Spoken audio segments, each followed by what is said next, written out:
120 milliards de dirhams, c'est le coût budgétaire de la reconstruction post-séisme au Maroc. Cet événement majeur a rapidement démontré la capacité de l'État à se mobiliser et à gérer les crises. Moins de 2 mois après ce tremblement de terre qui a coûté la vie à près de 3000 personnes début septembre, la création de l'Agence de développement du Haut-Atlas était validée au Parlement. Une agence dotée d'un budget donc de 120 milliards de dirhams. Elle est chargée de la reconstruction des zones affectées avec pour objectif ultime de favoriser le développement économique des régions impactées. Lahsan Essadi est membre du Parlement marocain. Ce décret-loi va permettre de donner à l'Agence de développement du Haut-Atlas tous les moyens nécessaires à sa mise en œuvre. Ainsi, cette agence, une fois créée, pourra rapidement s'atteler à la réalisation des programmes annoncés par Sa Majesté le roi Mohamed VI, notamment ceux relatifs à la reconstruction.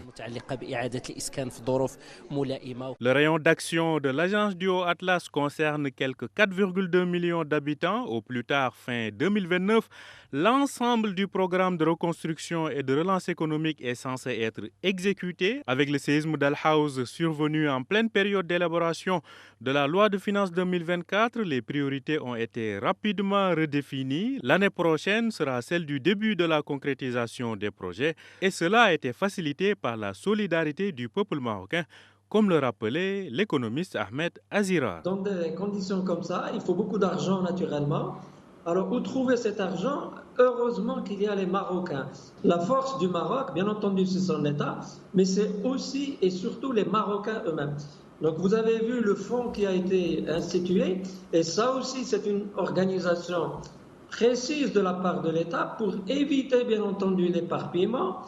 Et ce sont aussi bien ceux qui vont venir, bien entendu. Et là, le Maroc a accepté, bien entendu, l'aide financière internationale. Il a remercié les dizaines et dizaines, bien sûr, d'États qui ont manifesté leur soutien au Maroc. Et certainement, bien entendu, l'aide financière serait bienvenue. En plus des institutions de Bretton Woods et d'autres organismes financiers, les partenaires bilatéraux se mobilisent également. La récente visite royale aux Émirats arabes unis a par exemple été l'occasion de préciser les canaux d'implication de ce pays partenaire dans le financement des projets de reconstruction post-séisme au Maroc.